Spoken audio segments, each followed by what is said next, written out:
नमस्कार दोस्तों, स्वागत है आज की एक और म्यूचुअल फंड रिव्यू की वीडियो में। देखिए, आज की वीडियो के अंदर हम बात करने वाले हैं एचडीएफसी मिड कैप फंड की।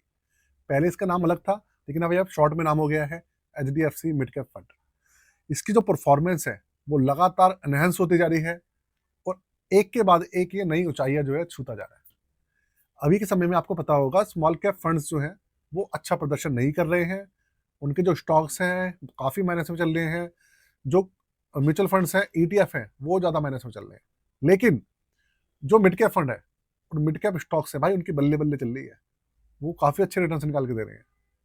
ठीक है, तो आज बात करने वाले हैं कि किस तरीके के रिटर्न्स ये फंड निकाल के दे रहा है और कितना पैसा ये एक्चुअल में बना रहा है भाई, और कंपाउंडिंग किस तरीके से आप लोगों को काफ़ी ज़्यादा क्या दे सकती है, बेनिफिट दे सकती है इस फंड के अंदर। तो चलिए, पूरी की पूरी वीडियो इन्फॉर्मेशन पर्पज के लिए है, किसी भी तरीके का रिकमेंडेशन सजेशन नहीं है दोस्तों। पूरी की पूरी वीडियो आपके लिए एजुकेशन पर्पज के लिए है। ठीक है, चलिए लेकर चलता हूँ आपको कंप्यूटर स्क्रीन पर। उससे पहले वीडियो को लाइक कर दीजिएगा, चैनल को जरूर सब्सक्राइब कर दीजिएगा। कंप्यूटर स्क्रीन आपके सामने चालू हो चुकी है। फंड का नाम है एचडीएफसी मिड कैप फंड और एचडीएफसी की तरफ से आने वाली ये उनकी सबसे बड़ी प्रीमियम स्कीम्स में से एक है। दूसरी बात, ये जो आप डेटा देख रहे हैं ये इसका डायरेक्ट प्लान है। इसका जो डेटा है रेगुलर प्लान के अंदर एक्सपेंस रेशियो हल्का सा ज़्यादा है। बाकी रिटर्न्स और सारी चीज़ें लगभग लगभग सेम रहती हैं, उनके अंदर फर्क नहीं रहता है। पोर्टफोलियो वोर्टफोलियो सब कुछ सेम रहता है, बस एक्सपेंस रेशियो के अंदर फर्क होता है, इसके अलावा और कोई फर्क नहीं होता। तो सबसे पहली बात, ये फंड पहले भी 5 स्टार रैंकिंग में था और भैया अभी भी 5 स्टार रैंकिंग में बना हुआ है। गिरावट विरावट का कोई फर्क नहीं पड़ रहा है इसके ऊपर। रिस्कोमीटर इसका वेरी हाई है। 3 साल का सीएजीआर इसका बढ़कर 25.38% हो चुका है और एनएवी 223 रुपये 39 पैसे पहुंच चुका है। आप देखिए, एक दिन के अंदर इसके अंदर 0.80% की तकरीबन तकरीबन आप समझ लो 80 पैसे की बढ़त हुई है।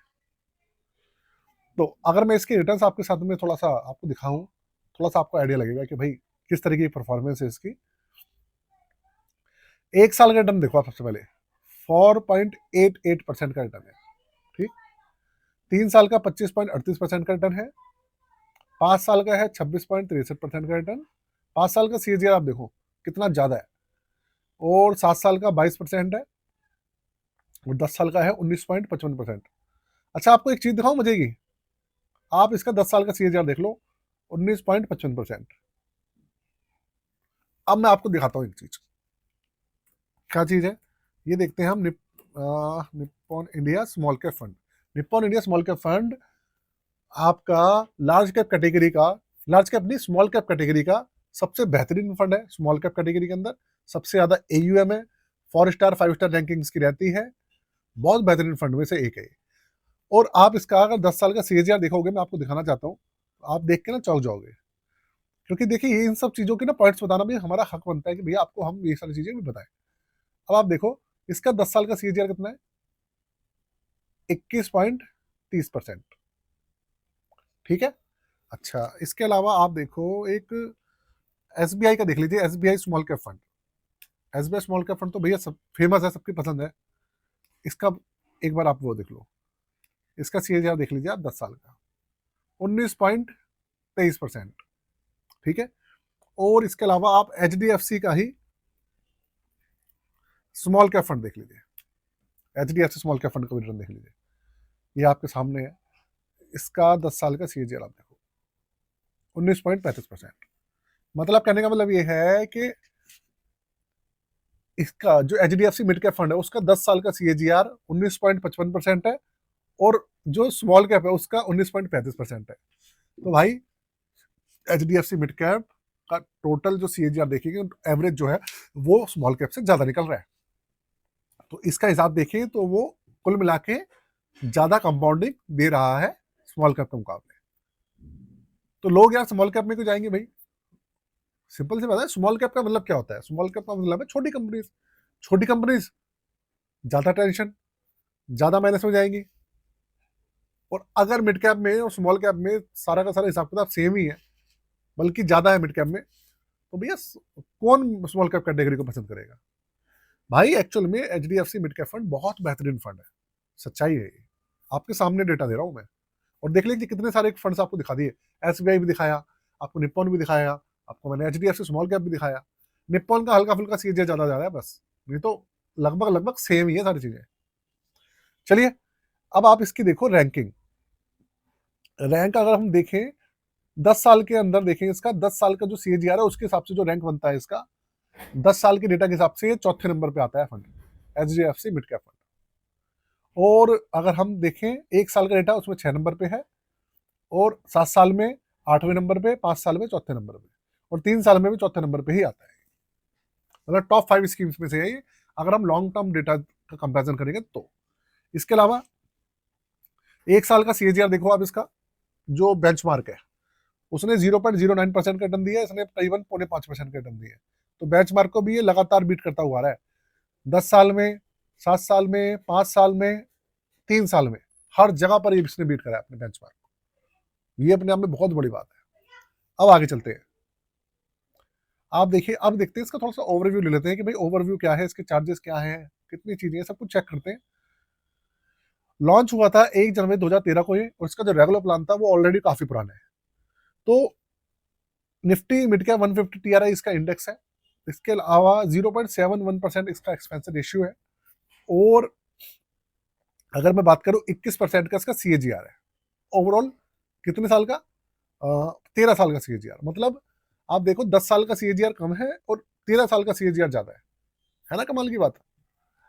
92,169 करोड़, आप सोचो ऑलमोस्ट 1 लाख करोड़ होने वाला है इसका, ऑलमोस्ट 1 लाख करोड़ इसके अंदर हो कुछ ही महीने के अंदर। हो सकता है 5-6 महीने के अंदर इसका जो एयूएम है 1 लाख करोड़ क्रॉस कर जाएगा। आप सोचो कितना ज्यादा एयूएम है इसके अंदर। और 100 रुपए से मिनिमम इसके अंदर लमसम 100 रुपए से मिनिमम एसआईपी होती है इसके अंदर। और एग्जिट लोड है भैया 1%, 365 दिन से पहले, उसके बाद 0% है। किसी भी तरीके का लॉक इन पीरियड नहीं है। ये इसका पूरा का पूरा आपके सामने क्या है, जो स्ट्रक्चर है वो आपके सामने है। आप समझते हैं इसका पोर्टफोलियो कैसा है भाई, क्योंकि रिटर्न्स तो वहीं से आते हैं ना निकल के। एक चीज आपको बताना चाहता हूँ दोस्तों, अगर आप अपना पोर्टफोलियो 2026 के अंदर बनाना चाहते हैं, बनवाना चाहते हैं हमसे, आपको अपना पोर्टफोलियो रिव्यू करवाना है, चेक करवाना है, आप करवा सकते हैं। उसके लिए चार्जेस है 999 रुपये। व्हाट्सअप नंबर मैंने दिया डिस्क्रिप्शन के अंदर, उसमें जाकर आप हमसे जुड़ सकते हैं, कॉन्टेक्ट कर सकते हैं। अब देखिए इसके पोर्टफोलियो में 93.7%, मतलब आप समझ लें 94% पैसा इक्विटी में है, और 6% पैसा अभी भी इन्होंने बचाया हुआ है। और 76 स्टॉक्स है इसके अंदर। और जो बड़ी कंपनीज है वो आप मान लीजिए करीबन है 34% है लार्ज कैप कंपनीज, 63% है मिड कैप, और 4% है स्मॉल कैप। ये पूरा का पूरा इसका एलोकेशन है। सेक्टर्स है इसके अंदर 9। सबसे बड़ा सेक्टर है इसका 27% फाइनेंशियल, और कंज्यूमर डिस्क्रिप्शनरी है 13%, टेक्नोलॉजी सेक्टर है 13%, हेल्थ केयर सेक्टर है 12.27%, इंडस्ट्रियल सेक्टर है 9.25%, कंज्यूमर स्टेपल्स है 7.83%, और मटेरियल है 6%, एनर्जी सेक्टर भी करीबन 4.25% के आसपास है। तो सेक्टर्स का एलोकेशन भी काफी अच्छे से इन्होंने रखा हुआ है। ये चीज है। तो भाई कुल मिला के कहने का ये है कि आपको मैं अगर एक चीज बताऊं, देखिए फिर से मैं आपको बता रहा हूं, ठीक है फंड की भैया हमने, आप अगर देखेंगे पूरी वीडियो तो आपको लगेगा कि बहुत ज्यादा तारीफ हुई है, लेकिन यार एक्चुअल में अगर आप देखोगे ना तो मैं आपके सामने डेटा प्रेजेंट कर रहा हूँ, और डेटा प्रेजेंट कर रहा हूँ तो भाई एक्चुअल में उसका डेटा अच्छा है तो भाई उसको हम बुरा तो नहीं कह सकते ना। अगर उसके अंदर गड़बड़ निकलती है तो देखो हम गड़बड़ भी बोलते हैं। एग्जाम्पल के लिए आपको बता रहा हूँ, टाटा स्मॉल कैप फंड था, जब उसका प्रदर्शन अच्छा चल रहा था तो हम उसको अच्छा भी कह रहे थे, लेकिन अब उसका प्रदर्शन बेकार चल रहा है तो अब हम उसको ये भी कह रहे हैं कि भैया उसके अंदर प्रॉब्लम चल रही है। दोस्तों बिल्कुल जेन्युइन रिव्यू होता है ये। सबसे पहली बात, किसी भी तरीके का ऐसा नहीं है कि भैया पेड प्रमोशन है, ऐसा कुछ भी नहीं है। तो इस चीज का आप हमेशा ध्यान रखिएगा। और पूरी की पूरी वीडियो इन्फॉर्मेशन पर्पज के लिए होती है, किसी भी तरीके का रिकमेंडेशन या सजेशन नहीं होता दोस्तों कोई भी फंड। हमेशा ध्यान रखिएगा, मार्केट के अंदर ना रिस्क हमेशा बना रहता है आपका, आपका पैसा है, हमेशा आपको ध्यान में रखकर तब जाकर अपना पैसा जो है एलोकेट करना होता है। ठीक है, चलिए बाकी अगर मैं बात करूं पॉजिटिव और नेगेटिव साइड की, तो मैंने आपको सारी बताई दी है। नेगेटिव साइड यार अभी कुछ ऐसा कुछ नहीं है। एक्सपेंस रेशियो हाँ है इसका नेगेटिव पॉइंट 0.71%, थोड़ा सा यार कम होना चाहिए। कम हो जाएगा तो भैया बल्ले बल्ले हो जाएगी इन्वेस्टर्स की। आज के लिए जय हिंद।